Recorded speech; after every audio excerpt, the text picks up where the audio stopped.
Hello everybody. I have some time today, so I'm gonna make a couple or maybe even 3 videos, and this one about my ordeal with the battery that died in my car. So my car is less than 2 years old. Although it's 2016, I bought it brand new from the dealership at the very end of 2017. It was September 25 or September 26, I believe, when I bought it of 2017. So the car is fine. I like its Kia Soul. I love the car, still have no issues with it. I do service it regularly, oftentimes, more often than not, at the Kia dealership for various reasons, mainly because the Kia dealership at Henderson Auto Mall, the service department is absolutely fantastic. It's managed by a gentleman named Peter Gonzalez. Peter is lovely. He's very honest. They will never rip you off. They tell you honestly what you do or don't need, and they'll never try to force anything on you that you don't need, but they really take good care of the car though. And the other thing that I like, they write everything. Once they give you the document, the ticket, everything is spelled out in there, meaning if you expressed any concerns, they're gonna list it in there and then put down what they found out after they address those concerns. I like to have that kind of paperwork for the car, because if and when time comes for me to sell it, that could be helpful, or for various other reasons. If something goes really wrong, I have all the paperwork saying I serviced the car at the authorized dealership regularly and I addressed all the issues. So there is that.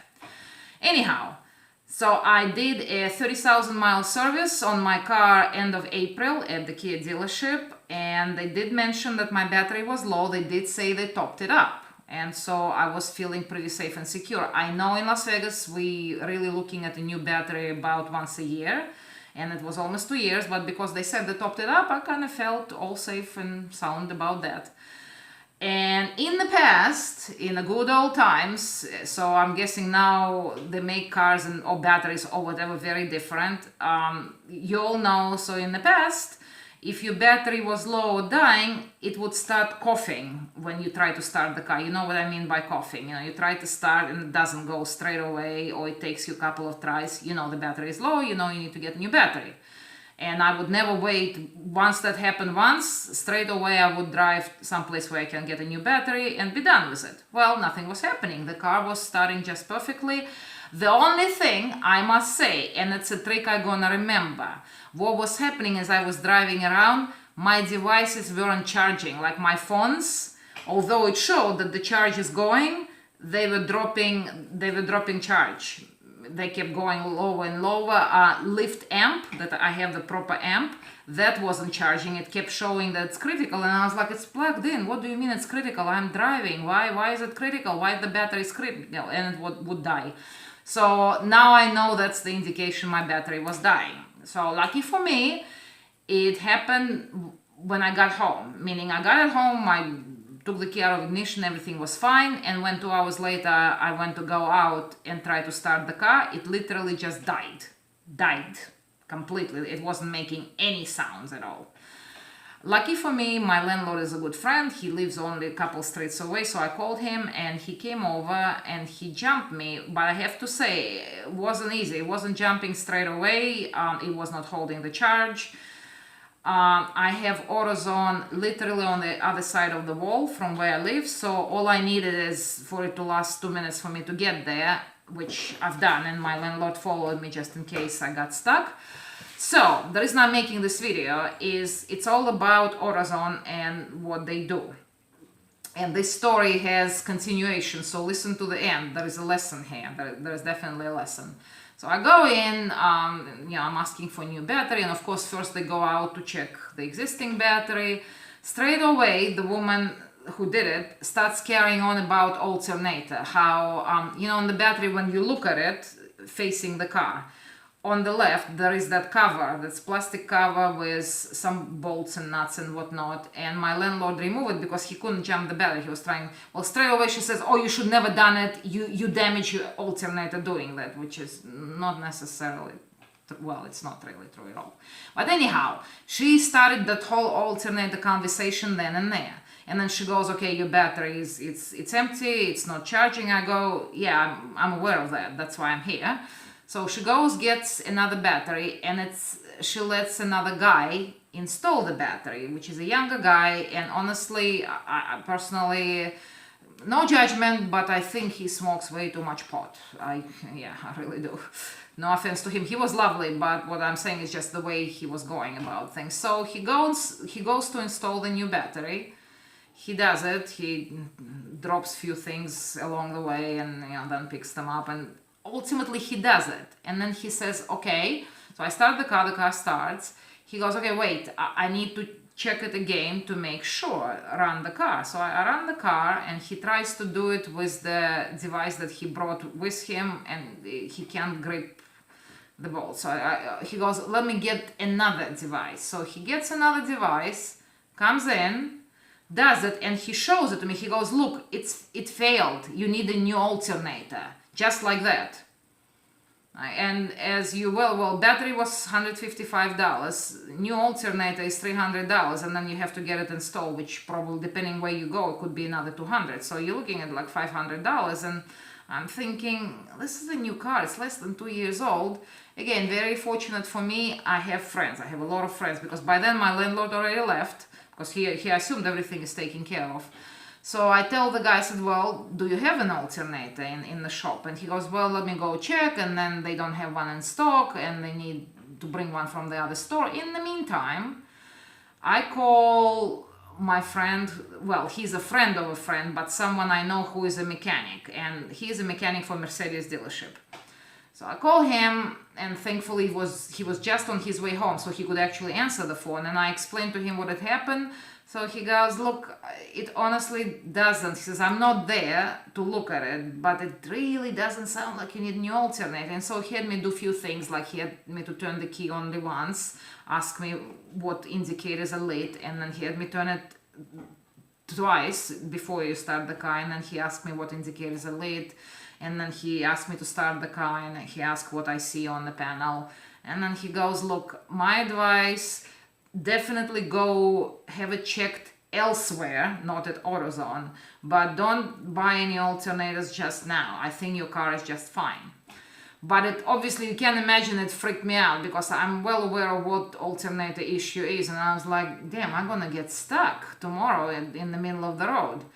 So I already decided, because I was only 2 minutes away from home, I came back home, and I already decided that I'm gonna go first thing in the morning to my Kia dealership and have it checked. And I needed the oil change anyhow, so I thought, okay, I'll get an oil change and I'll get this checked. So I go to the dealership, and as I mentioned, they are very excellent and also very nice. They would know. So I explained what happened. And even mechanic, before he even looked, he goes, look, AutoZone is famous for their alternator gig. He says, let us look, but I would say don't even panic right now. So sure enough, they ran all the tests and whatnot, and no, did not need new alternator, charging system working just fine, everything is fine. So think about it, they almost had me spending $500 on something I absolutely did not need at that AutoZone. Now, there is more to these stories, because I couldn't figure out why he would do that. I know they don't work off commission, and I'm thinking, do they put sales pressure on them? Do they give them sales goals? Is that what they need to do? Because they didn't even have alternator in stock, and I could not figure out why they would want to push that on me. And mechanic at the Kia, he said, he goes, my mechanic from Mercedes said, look, AutoZone is the last place I ever want to go unless I absolutely in dire need. He says, I don't go there. And then the guy at the Kia, he was a bit nicer. He goes, look, AutoZone is kind of famous for upselling people stuff they don't need, especially alternator. Seems like the alternator gig is the deal. So anyhow, I go, okay, well, that's fine. And I was going to go to California 3 days later, which is part of the reason I was really concerned. I didn't want to get stuck in the middle of the desert on my way to California. So I go to California, I come back, and everything is working great. And I'm looking at my devices, and everything is charging to 100%, and it's all fantastic. So 2 days after I come back from California, Tuesday, I go out driving, and I see my devices are not charging. And I'm like, oh, come on, did they give me the bad battery, or what's going on? So I come home, and like I said, that AutoZone is just next door. So I come home, I go to that AutoZone, I drive there, and I already had a strategy in mind. So I'm being all sweetie pie. I go, oh, you know, I got a battery here 2 weeks ago, but I have a sneaky suspicion maybe I got a bad one. Could you possibly check it for me? You know, being all sweetie pie and whatnot. And the guy goes, yeah, sure, we can do it. And then he wants this other guy do it, and the other guy looks like a Santa Claus for it. Like, oh, yeah, I want Santa Claus to go look at it, and, you know, flirt with him a bit and whatnot.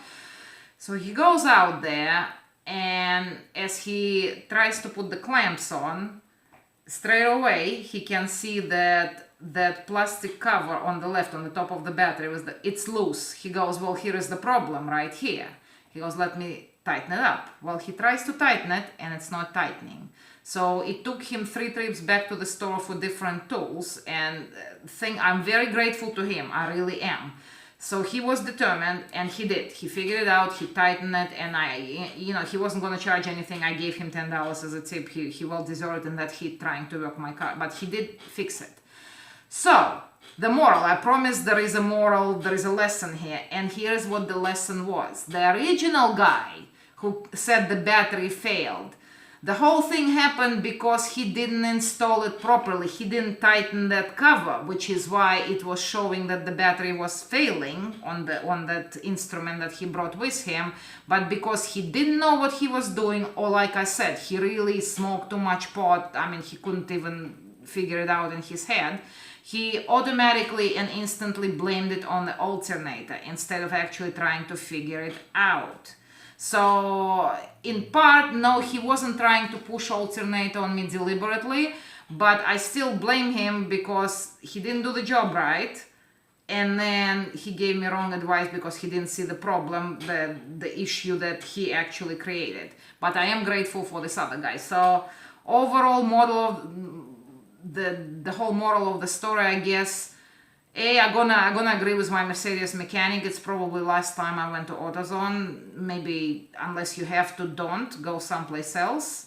But if you do go, because they fine for just the battery, you know, they take the old one out, they install the new one at no extra charge and whatnot. But either watch them and make sure you know what to check and double check, or go back if you feel something wasn't right, or you're unsure, or they're trying to push you the alternator, go elsewhere and have someone else have a look before you make that decision. And in my case was a $500 decision.